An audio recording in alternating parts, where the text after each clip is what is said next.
11ஆம் வகுப்பு மாணவர்களுக்கு வணக்கம். நாம் தொடர் காணொலிகளாக 11ஆம் வகுப்பு பாடத்தில் இடம்பெற்றிருந்த இலக்கண குறிப்பு, பகுபத உறுப்பிலக்கணம், புணர்ச்சி விதி பார்த்திருக்கிறோம். அடுத்ததாக நாம் இயல் 3ல் திருக்குறள் மனப்பாட பகுதி மொத்தம் 20 திருக்குறள் உங்களுக்கு இடம்பெற்றிருக்கின்றன. முந்தைய காணொலியில் திருக்குறள் குறித்த ஆசிரியர் குறிப்பு, நீர் குறிப்பும் பதிவேற்றம் செய்திருந்தேன். நீங்கள் அதில் ஒரு மதிப்பெண் வினாக்கள் கேட்பார்கள், மனனம் செய்து கொள்ள வேண்டும். இன்றைய வகுப்பில் மனப்பாட பகுதி முதல் 10 திருக்குறள், அதனுடைய பொருள் பார்க்க இருக்கின்றோம். முதல் திருக்குறள், நிலையின் திரியாது அடங்கியான் தோற்றம் மலையினும் மான பெரிது. வள்ளுவர் குறிப்பிடுகிறார். அதாவது நாம் எவ்வளவு பெரும் பணக்காரராக உயர்ந்தாலும் சரி, எவ்வளவு பெரிய பதவி வகித்தாலும் சரி, நேர்வழி மாறாது நேர்மையின் பக்கம் இருக்க வேண்டும் என்று வள்ளுவர் குறிப்பிடுகிறார். எவ்வளவு பெரும் செல்வம் படைத்தவனாக இருந்தாலும் சரி, நீங்கள் எவ்வளவு பெரிய பதவி வகிப்பவராக இருந்தாலும் சரி, நிலையின் தெரியாது, நேர்வழி மாறாது நன்மை ஏற்படுத்தக்கூடிய வழியிலே செல்ல வேண்டும். நேர்வழி மாறாது, அடுத்தது என்ன சொல்றாருன்னா, அடங்கியான் தோற்றம், அடக்கமாய் இருக்க வேண்டும்.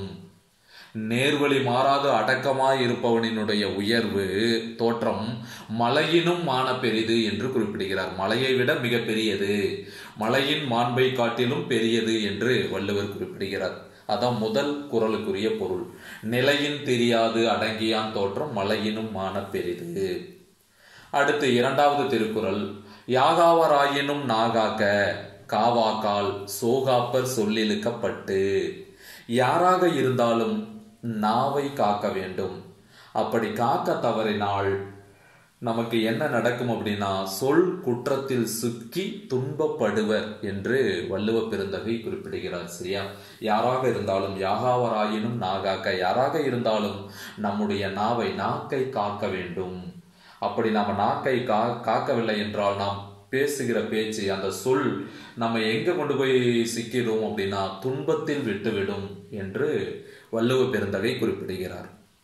மூன்றாவது திருக்குறள், தீயினால் சுட்ட புண் உள்ளாரும் ஆறாதே நாவினால் சுட்டவடு. தீயினால் சுட்ட புண் என்ன ஆகும் அப்படின்னா ஆறிடும்.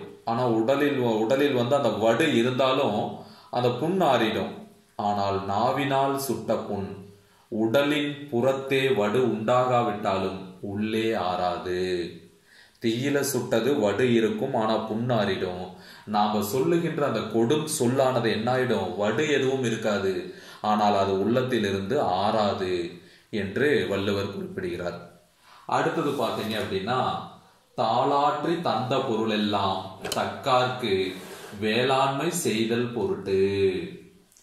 விடாமுயற்சி செய்து ஈட்டிய பொருள் எல்லாம் தகுதியானவர்க்கு உதவி செய்வதற்கே ஆகும். ஒரு விவசாயி நாள் முழுவதும் கஷ்டப்பட்டு நமக்கு அந்த நெல் அரிசியை அவர் உற்பத்தி செய்யறாரு அப்படின்னா அவருக்கு மட்டுமே வச்சுக்கிறது கிடையாது, எல்லோருக்கும் பயன்படுவது போலதான் அந்த அரிசியானது. விவசாயி உழைக்கவில்லை என்றால் நாம் அனைவருமே உணவு என்ன பண்ண முடியாது, சாப்பிட முடியாது. அதான் தாளாற்றி தந்த பொருள் எல்லாம், விடாமுயற்சி செய்து ஈட்டிய பொருள் எல்லாம் தகுதியானவருக்கு உதவி செய்வதற்கே ஆகும் என்று வள்ளுவர் குறிப்பிடுகிறார். அடுத்து, மருந்தாகி தப்பா மரத்தற்றால் செல்வம் பெருந்தகையான்கண் படின். இப்ப என்ன சொல்ல வர்றாரு அப்படின்னா, பெருந்தகையாளனிடம், பெரிய பணக்காரனிடம் உள்ள செல்வம் எல்லா உறுப்புகளையும், ஒரு மரமானது என்ன பண்ணுது, தான் மரம் எல்லா வகையிலும் நமக்கு பயன்படுது, மனிதர்களுக்கு பயனை தருகின்றன. அதுபோல பெரும் பணக்காரன், பெருந்தகையாளனிடம் இருக்கின்ற செல்வம் அந்த மரத்தை போல பயனை தருவது என்று குறிப்பிடுகிறார். மருந்தாகி தப்பா மறுத்தற்றால் செல்வம் பெருந்தகையான்கண் படின்.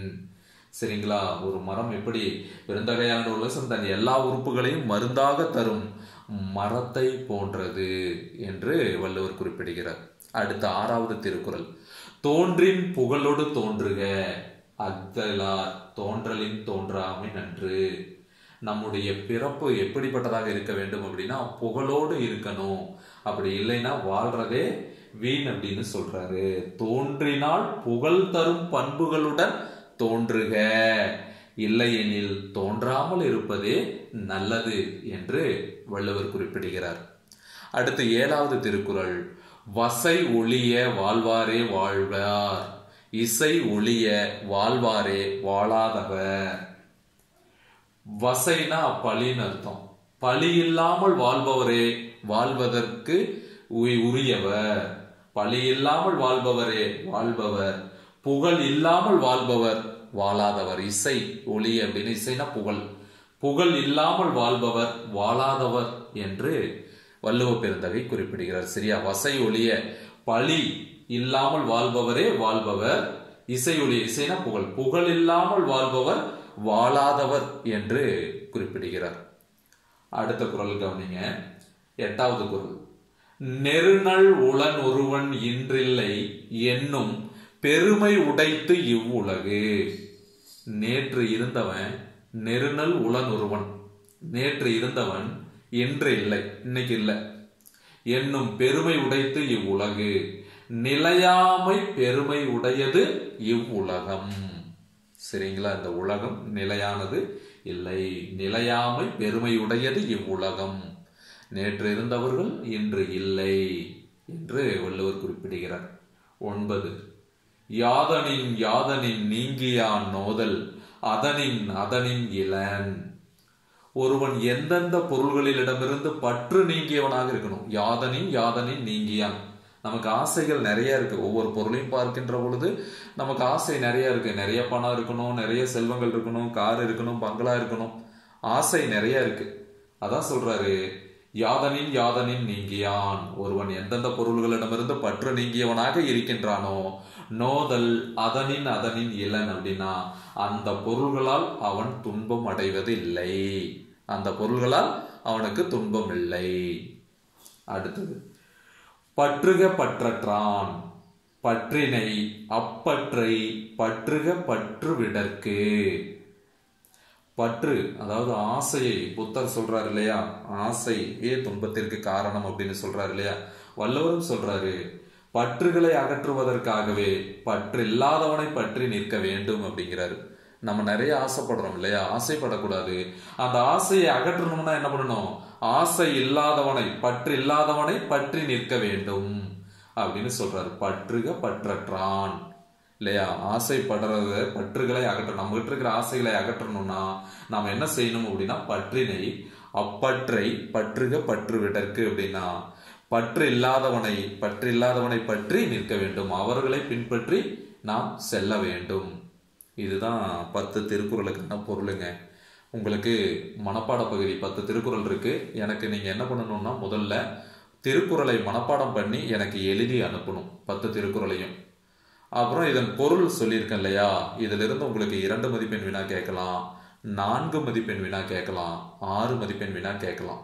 திருக்குறள்ல இருந்து எது கேட்பாங்க அப்படின்னு உறுதியாக நம்ம சொல்ல முடியாது. அதனால நீங்க அனைத்தையும் படித்து மனனம் செய்து கொள்ள வேண்டும், தேர்வுக்கு தயாராகி கொள்ள வேண்டும். எனக்கு முதலில் நீங்கள் எழுதி அனுப்ப வேண்டியது இந்த 10 திருக்குறளையும் மனப்பாடம் செய்து எனக்கு எழுதி என்னுடைய வாட்ஸ்அப் நம்பருக்கு எனக்கு தனியாக அனுப்பணும். குரூப்ல எல்லாம் அனுப்பக்கூடாது. சரிங்களா? ரொம்ப நன்றிங்க.